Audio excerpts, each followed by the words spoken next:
Right, so Eddie, the end of a brilliant night of boxing in Sheffield. Pretty much the emphatic finish that Kell needed after such a long layoff. Was that the finish that you were looking for in that fight? Yeah, I mean, I think it's very difficult coming back from 14 months out to look razor sharp. I think he looked as sharp as you could do coming back after 14 months, to be honest with you. A little bit rusty at times, but they fought a tough guy in Mark DeLuca, who's a world-class fighter, never going to be an elite fighter winning world titles, but fresh, game, didn't give up. Kell battered him, broke his nose to pieces, and he wouldn't give up. He kept going, and he had to be wiped out in the end with a brilliant timed left hand, and Kell Brook showed he's got plenty left in the tank. For me, like, the things that I liked seeing tonight was how fit he was, how well he made the weight. Things that I've noticed, behind the scenes in the past. After 5 rounds, he's got nothing left in the tank. But tonight, it looked like he could have gone many, many rounds, and I think he's got plenty left in the tank for 2020. And since the initial rumblings of him versus Liam Smith came about, this was one of the first times we've had each of them in the same building. Is that fight you still... Yeah, I mean, both guys want to become 2-time world champions. So if that opportunity comes, that's the main focus. But if not, they can fight each other. And if we can make that a final eliminator, even better. But it's a great fight. It's a great domestic fight. Both guys are up for that fight. Obviously, we've got to make the numbers work. But there's no reason why not. What do you think Liam takes away from Callum's performance tonight? I think he's always felt he could beat him. Yeah. And tonight he wouldn't have seen anything that he hasn't seen before. Only that Kell Brook's still a good fighter, but I still believe I can beat him, and that's what he'll be thinking.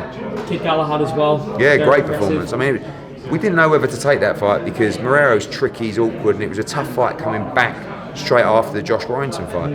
He took it. He's now mandatory. Warrington will probably be having an interim fight. But ultimately we'll be pushing for that fight, and I'm sure he'll get the opportunity later in the year. Terri Harper as well.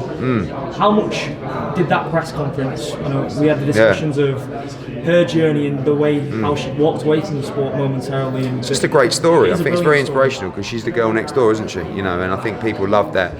They can associate with that, and I think her fan base is incredible. Great performance. She's 23 years old, but the atmosphere, I've never really witnessed that before in women's boxing. I mean, Katie Taylor fights is a special occasion, but that was also right up there. Atmosphere that I've not seen at male headline fights. That was a chief support fight of female boxing, and I can't believe how far that sport has come, because Katie has been the pioneer, but she's opened so many doors now where even the naysayers and the people who start, women should be in the kitchen, it's ridiculous, and all those morons. You have to acknowledge that this is proper high-level sport, and the drama, the excitement, and the numbers that it's bringing can't be ignored. It's kind of a perfect storm for her, really, isn't it? With the following, the fact that she nearly walked away. Yeah, it's a great story. It's a great story, and she can really fight. You only saw 40 or 50% of her time. It's just a confidence thing. Yeah. She didn't have the confidence to fight in the way she normally does because she thought, I just want to win this belt. But that'll come, and she's going to get better and better. Dave Allen as well. Yeah, it was good. Dave told me he was going to use his feet tonight and move around the ring. I was like, what are you talking about? And he'd done that for 2 rounds. And I said to him, Dave, knock him out. And he did. He let his hands go. And I enjoyed watching that, and it's just good to see him smiling again. It's plenty left in the tank from him as well. We had Billy Joe Saunders ringside as well. Where are we at with his next move? Just waiting, really. I mean, obviously, him and Callum Smith both want to fight Canelo. I think they're both in the running for that fight, but also they're almost waiting to hear. That's what you do. And Billy don't like that, but unfortunately, that's the way it is. And you're no stranger to difficult spots as well. Yeah. Both of your men running for you as to what the next move is. And I'm just be honest with everyone, saying, look, guys, you're both in the mix. If you don't get the fight, if you both don't get the fight, you should fight each other.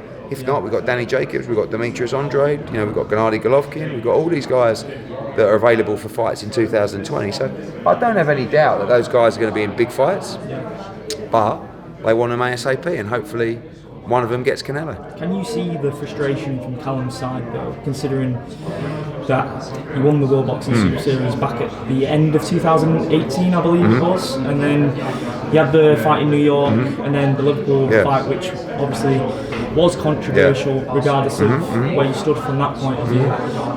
And the Canelo fight has been discussed every year since 2018. Yeah, well, it's not really. It's only really been discussed at the end of last year and then now. I think the frustrations for Callum come out of the tournament. The tournament was brilliant in many ways. It was also terrible in many ways. It really affected, I feel like, his exposure. And I feel like he come out of that tournament and should have been a superstar, but he wasn't. But he did tick 2 boxes in 2019. He boxed at Madison Square Garden, and he took his mandatory away. That was a close fight with John Ryder.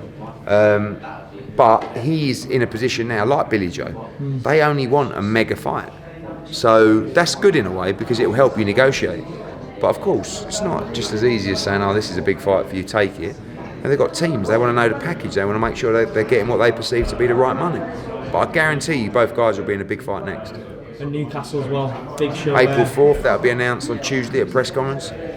Really good card, looking forward to announcing that. And also announced Avanesian against Kelly tonight, which is just a wonderful fight. It's a fight I've wanted to make for a long time. Plenty of needle in that. You know, since we looked at that fight first time around, Avanesian's now top 10 with every governing body. He smashed Laranja to pieces in his backyard in Barcelona. Just won with a first round knockout on our show in Barcelona. He's in absolute beast mode, but Josh Kelly has a chance on a massive platform to become a major star, and that's why we're giving him this opportunity on this kind of show, because I don't want to hide it on a pay-per-view card. I want him to get all the headlines, all the plaudits, and if he can win, he will be top 5 in every governing body, and he'll just be in an amazing position in his career.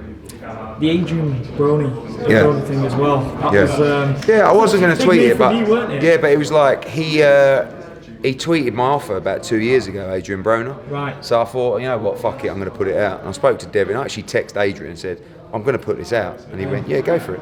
So I put it out. Obviously, he ain't getting 20 million to fight Devin Haney, and he certainly isn't making £135. But I spoke to Devin. We love the fight, and hopefully we can start talks with Adrian Broner about trying to make that fight for June. What are your thoughts on him as a guy, and do you have any sort of relationship? I think he's amazing because he keeps losing, yet he remains one of the biggest names. Like I've seen from my social media, it's gone mad. Like the numbers are posting that, and that's down to Adrian Broner and Devin Haney. But Broner's a big name, and he can fight. It's still a tough fight for Devin Haney, especially moving up. He'll probably have to take it at 140 or 144, something like that. But we're interested in the fight. Right, cheers, mate. Thank you.